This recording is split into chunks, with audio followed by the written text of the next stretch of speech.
Teachers of Reddit, what was the most annoying thing you ever had to deal with in class?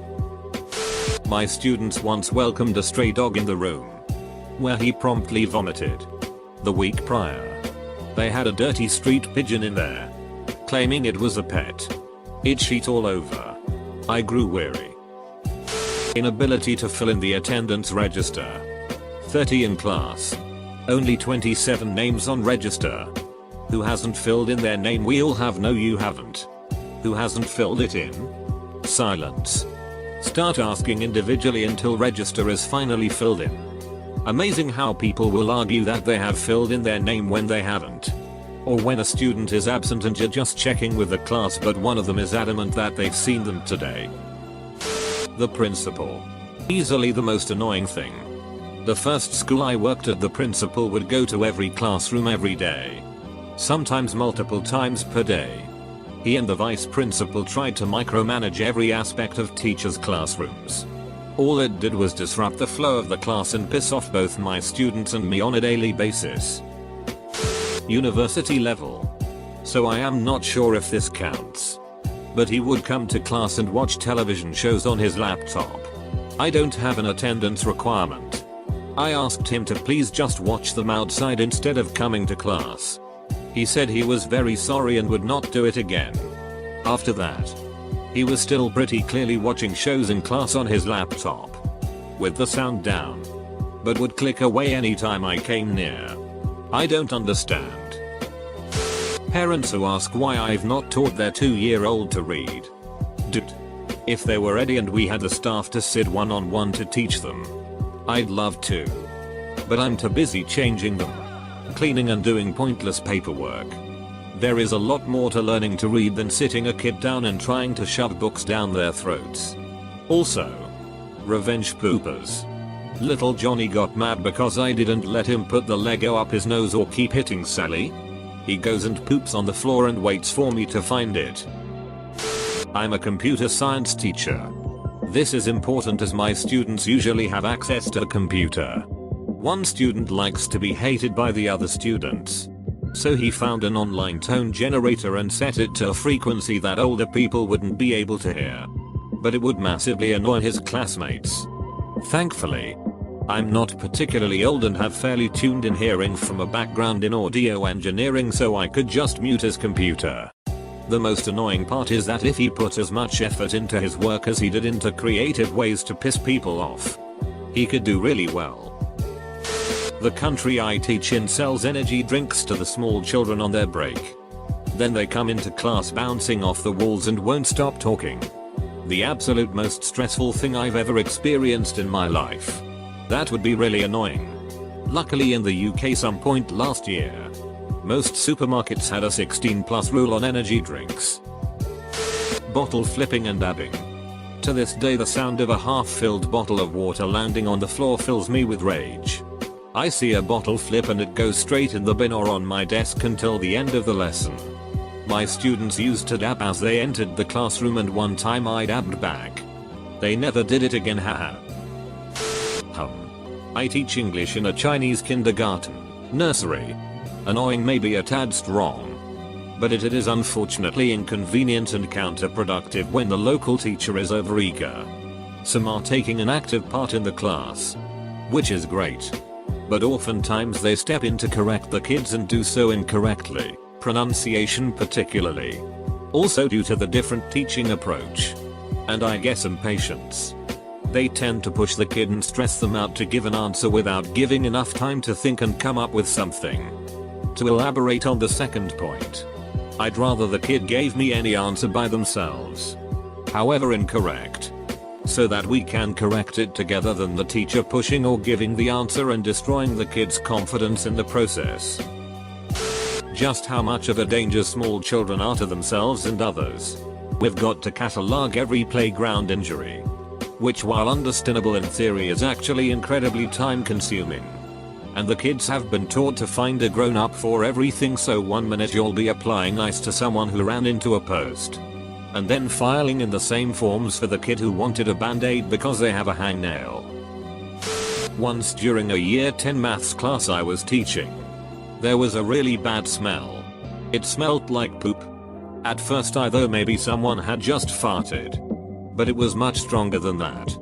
The students started to move away from the smell, and it turned out they were all moving away from one student. It turned out that one of the students in the class struggled from incontinence and had actually pooped his pants during my maths class. I never thought that I would have to deal with that, considering I only teach senior high school students. Poor kid. Especially in high school. I dealt with bladder incontinence for a few weeks due to sciatica and a severely herniated disc. I had my 4th surgery since Christmas to fix all of this, and they bucked up so bad they almost killed me. I've been in the ICU since Tuesday. Horrific. How did you and the kid handle this?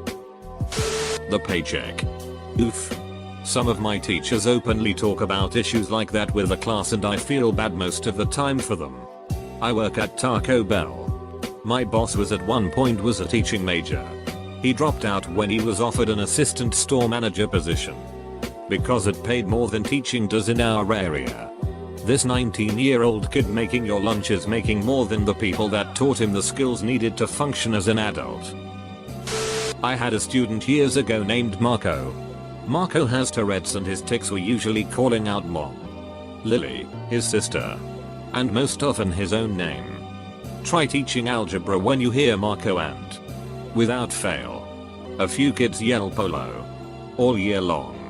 Note, only really annoying for me, Marco thought the exchange was hilarious and was quite the popular kid. I was doing relief supply teaching at an all-boys school in North London. The school had a reputation for being difficult, but never did I expect that I would have to try break a group of 16-year-old boys commencing a game of tug-o-war across the science lab. When they don't want to answer my question, and the silence through the whole class is deeper than Mariana Trench. Lollipop sticks with their names on. Someone better talk or the sticks come out.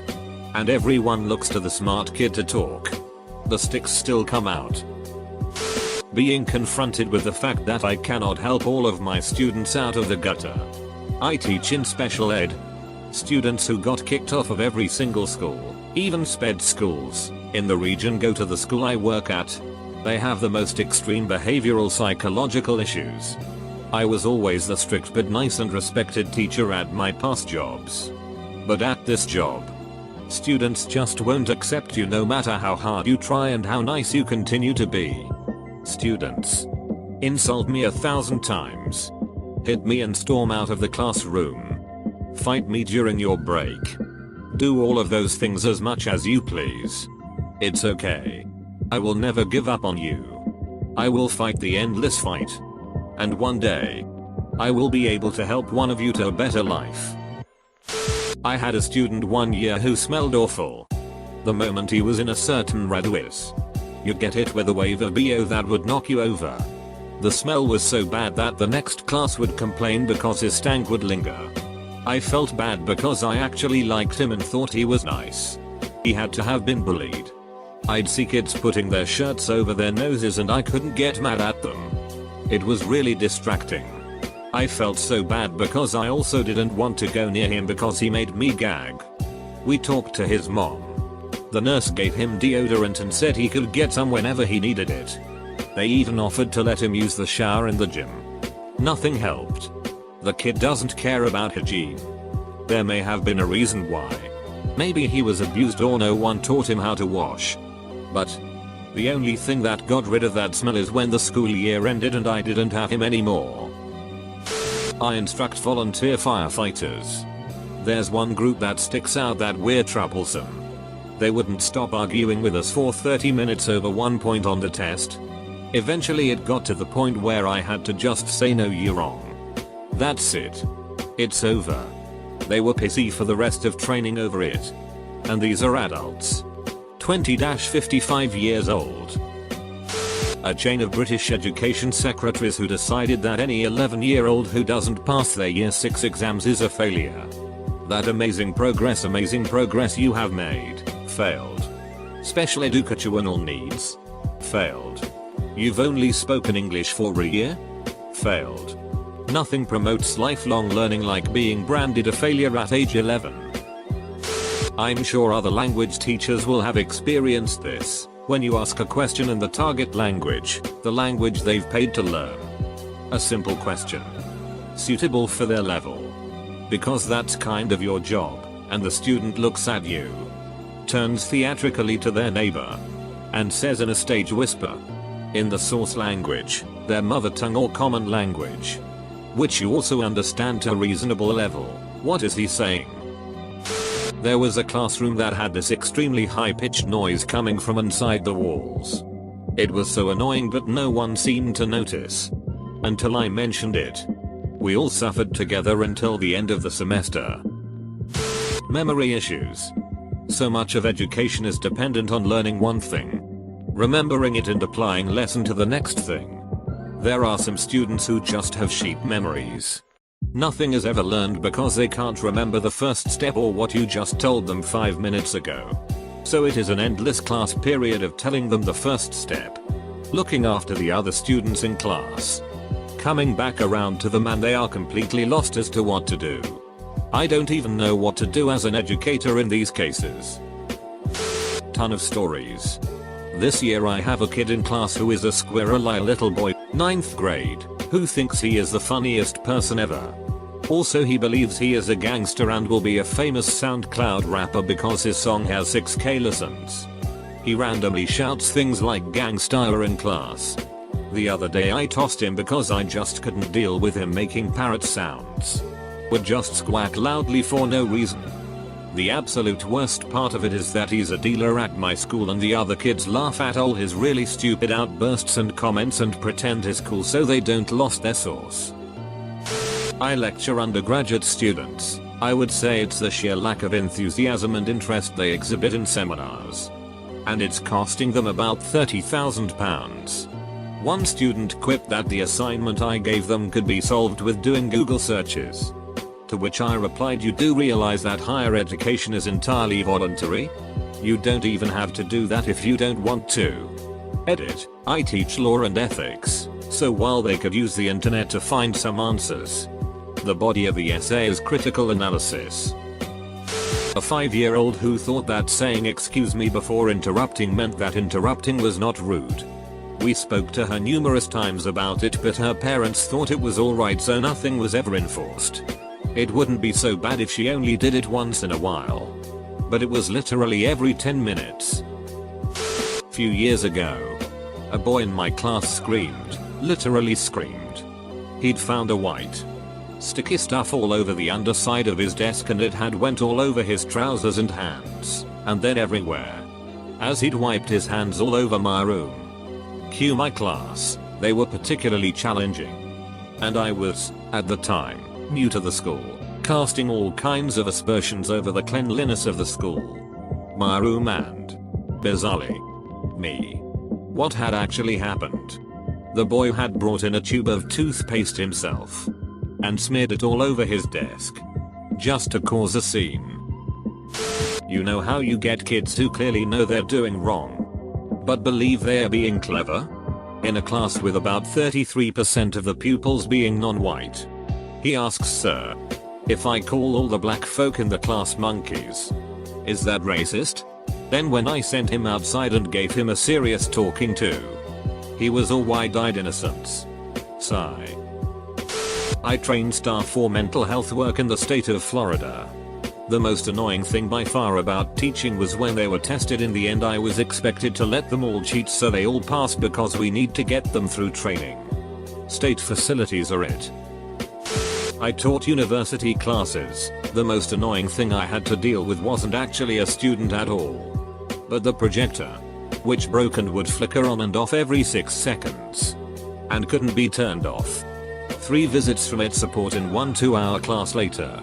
They finally just pulled the plug out and I had to teach the rest of the class without a screen to explain with. 4 students. Though, it was the student who hadn't come in all semester. Showed up the week the 60% assignment was due. And asked me to walk him through what he needed to do to get an A. Having not even started or looked at the assignment sheet. It was due at the end of the day. He did not pass.